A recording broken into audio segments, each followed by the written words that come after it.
Hello everyone, how are you? I hope you are very good at your home. And today I have come with the day number 12 of English spoken class. Okay? तो आज की class में हम आपको समझाने वाले हैं future indefinite and future continuous sentence के बारे में. ओके? यानी कि use of will, shall, will be, shall be, है ना? आज हम आपको बताएंगे use of will, shall, will be और शैल बी, यानी इनके बारे में.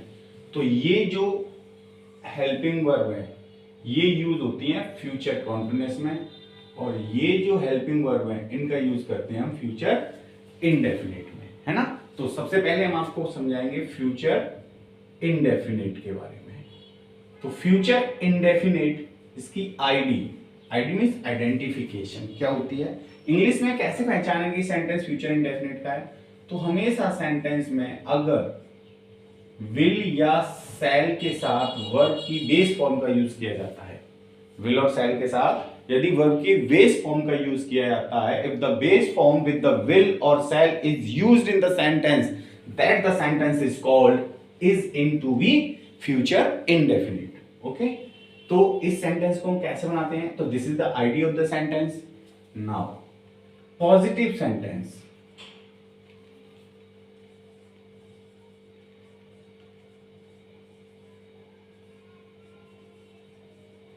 Positive sentence. तो कहां पे हम विल यूज करते हैं, कहां पे हम सेल यूज करते हैं? इसके लिए यानी कि विल और शैल. सेल का यूज हमेशा आई और वी के साथ किया जाता है, और विल का use he, she, it, you, they हैं. बाकी सभी अदर प्रोनाउन के साथ में हम विल का यूज करते हैं, है ना? और भी कोई अगर नाउन आता है तो उसके साथ में भी हम विल का यूज करते हैं. अब सेंटेंस देखेंगे, जैसे कि I shall go to Delhi tomorrow. I shall go to Delhi tomorrow, यानी कि मैं कल दिल्ली जाऊंगा. This sentence is in the pure future, है ना? बिल्कुल फ्यूचर में है. जब भी कोई बात हम बिल्कुल प्योर फ्यूचर की कहते हैं, उसमें कोई समय वगैरह नहीं दे रखा होता, तो क्या होता है, हम उस सेंटेंस को क्या करते हैं, बिल्कुल सिंपल फ्यूचर में बनाते हैं.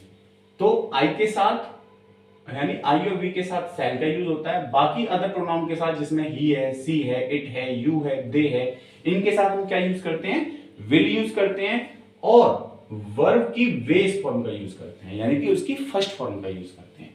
ओके?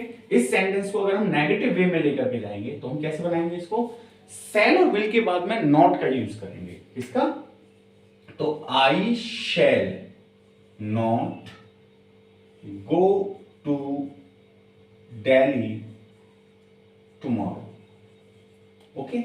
तो अगर हम सेल नॉट को कंबाइंड वे में लिखना चाहते हैं, यानी शॉर्ट वे में लिखना चाहते हैं, तो हम इसको कैसे लिखेंगे, इसको लिखेंगे हम शैंट. क्या लिखेंगे, इसको बोलेंगे शैंट, है ना? ऐसे ही अगर विल को हम शॉर्ट वे में लिखेंगे तो इसको लिखते हैं वॉन्ट.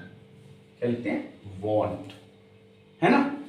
तो इसको सेंटेंस को अगर हम इंटेरोगेटिव वे में लेके जाएंगे तो कैसे बनाएंगे, इंटेरोगेटिव में विल और सेल पहले आ जाते हैं, है ना? यानी कि shall I go to Delhi tomorrow, question mark, है ना? अब इस सेंटेंस को हमें इंटेरोगेटिव और नेगेटिव वे में लेके जाना होगा. इंटेरोगेटिव और नेगेटिव वे में तो हम सेल आई नॉट कैसे बनाएंगे सेंटेंस को, shall I not go to और सेंटेंस फिनिश, है ना? अगर मान लो हमें सेल और नॉट को शॉर्ट में लिखना है तो हम कैसे, शांत आई, इसको कैसे बनाएंगे, शांत आई गो टू दिल्ली टुमारो, है ना? इस तरीके से. क्लियर?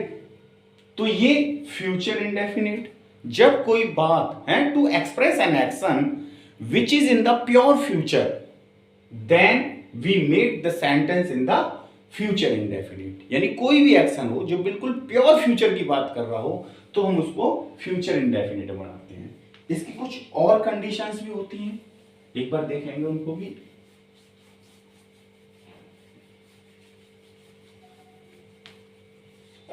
जैसे अभी हम कह रहे थे कि आई और वी के साथ सेल का यूज करते हैं, बाकी सभी प्रोनाउंस के साथ में हम विल का यूज करते हैं। लेकिन कहीं पे बात अगर ऐसे आ जाए, जैसे कहीं पे क्या है, प्रॉमिस हो, है ना, कि मैं तुम्हारी मदद अवश्य करूंगा, तो दिस इज द प्रॉमिस। क्या ये कोई प्रॉमिस हो, डिटर्मिनेशन हो,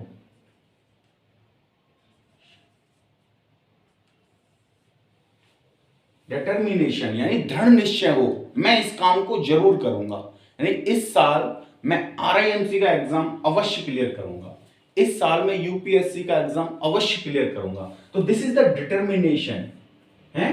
this is the determination whenever we promise to ourselves, जब हम अपने आप से प्रॉमिस कर लेते हैं तो दिस इज कॉल्ड डिटर्मिनेशन।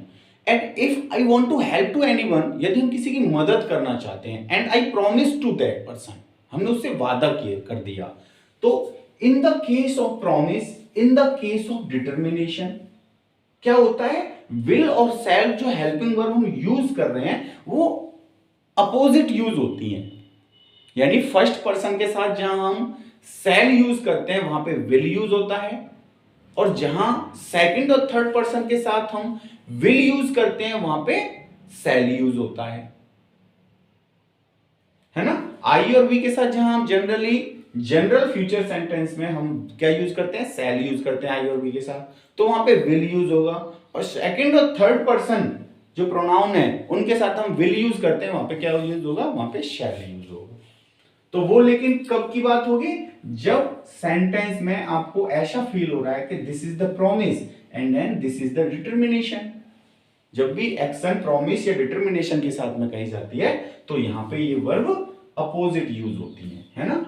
आई और वी के साथ में विल का यूज करते हैं, और ही, सी, इट, दे, यू, इनके साथ में हम किसका, सेल का यूज करते हैं। बाकी बनाने की सारी प्रोसेस सेम होती है ना। अगर हम कभी अपनी कोई हेल्प ऑफर करें किसी के लिए, हम किसी की मदद करना चाहते हैं, है ना, shall I do this work for you, क्या मैं यह काम आपके लिए कर सकता हूं। तो जब भी हम हेल्प ऑफर करते हैं ना तो वहां पे हमें सेल आई और सेल वी, यानी सेल आई क्या हम आपके लिए ये कर सकते हैं, तो वहां सेल वी या सेल आई, है ना। इसी तरीके से शैल आई डू फॉर यू, तो यहां पे हम हेल्प ऑफर करने के लिए सेल का यूज करते हैं। ओके, तो ये तो था यूज ऑफ विल और सेल। अब देखते हैं विल बी और सेल बी का यूज हम कहां करते हैं। एक चीज, ये तो रही ग्रामेटिकल बात, लेकिन जब हम बात स्पोकन की करते हैं ना, स्पोकन की, कि हमें केवल स्पोकन में, तो स्पोकन में जनरली ट्रेंड है कि हम सेल का यूज करते ही नहीं है। सेल का यूज केवल हेल्प ऑफर वाली कंडीशन में हम यूज कर सकते हैं, बाकी सभी सेंटेंसेस में हम हमेशा विल का यूज करते हैं। कल मैं आगरा जाऊंगा, I will go to Agra tomorrow.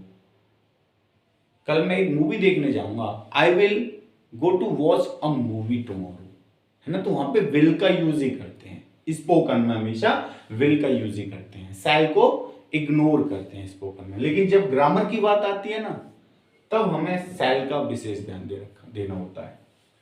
तो इसी तरीके से आप देखेंगे फ्यूचर कंटिन्यूअस। फ्यूचर कंटिन्यूअस की आईडी क्या होती है,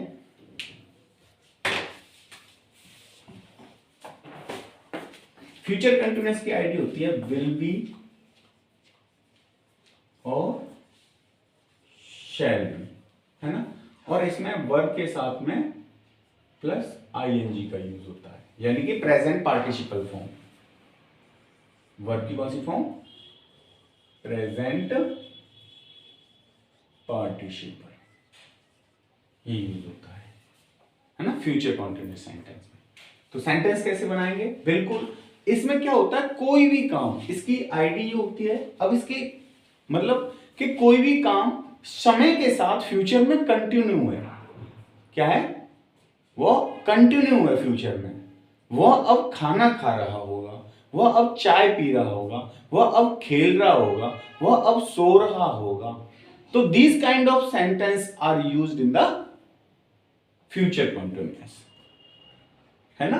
तो जैसे वह सो रहा होगा तो हम कैसे बनाएंगे, ही विल बी स्लीपिंग नाउ। वह क्या कर रहा होगा, सो रहा होगा।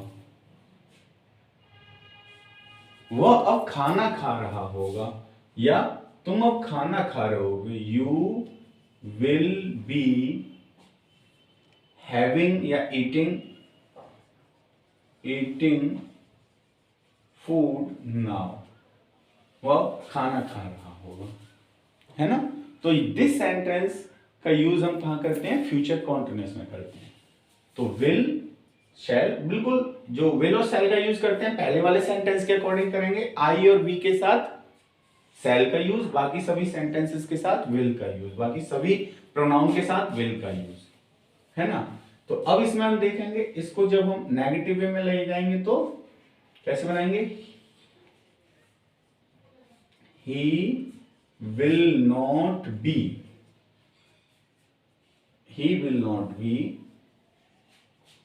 Sleeping now. वह अब नहीं सो रहा होगा, ही will not be sleeping now. इसको अगर हम इसमें लेके आए, will he be sleeping now, क्या अब वह सो रहा होगा, हैं, क्या वह अब नहीं सो रहा होगा, will he be not sleeping now, क्या वह अब सो नहीं रहा होगा, है ना। अगर हम विल और नॉट को शॉर्ट में लिखना चाहें तो ये सेंटेंस नेगेटिव था, ये इंटेरोगेटिव था, और ये इंटेरोगेटिव नेगेटिव था, इंटेरोगेटिव नेगेटिव था। इसको अगर हम शॉर्ट में तो कैसे लिखेंगे, वॉन्ट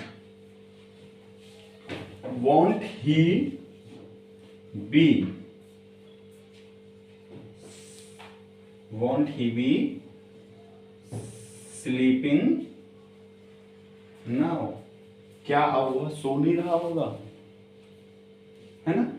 तो ये सेंटेंस क्या है, फ्यूचर कंटिन्यूअस। जब भी समय के साथ फ्यूचर में कोई भी एक्शन कंटिन्यू मोड में होता है तो उस सेंटेंस को हम किस में बनाते हैं, फ्यूचर कंटिन्यूअस में बनाते हैं, जिसमें विल बी और शैल बी का यूज किया जाता है, वर्ब के साथ आईएनजी यूज होती है। जैसे he will be sleeping now, वह अब सो रहा होगा, या you will be eating food now, तुम अब खाना खा रहे होगे। इसको नेगेटिव में, he will not be sleeping now, वह अब नहीं सो रहा होगा। इंटेरोगेटिव में will he be sleeping now, और इंटेरोगेटिव में will he be not sleeping now. अगर विल और नॉट को शॉर्ट में लिखेंगे तो won't he be sleeping now. Okay, तो this is the future indefinite and future continuous. तो by using these identification and rule of this sentence makes more and more sentence and practice a lot, as I always tells you that practice more and more if you really want to do anything in the English. So thank you and wish you all the best.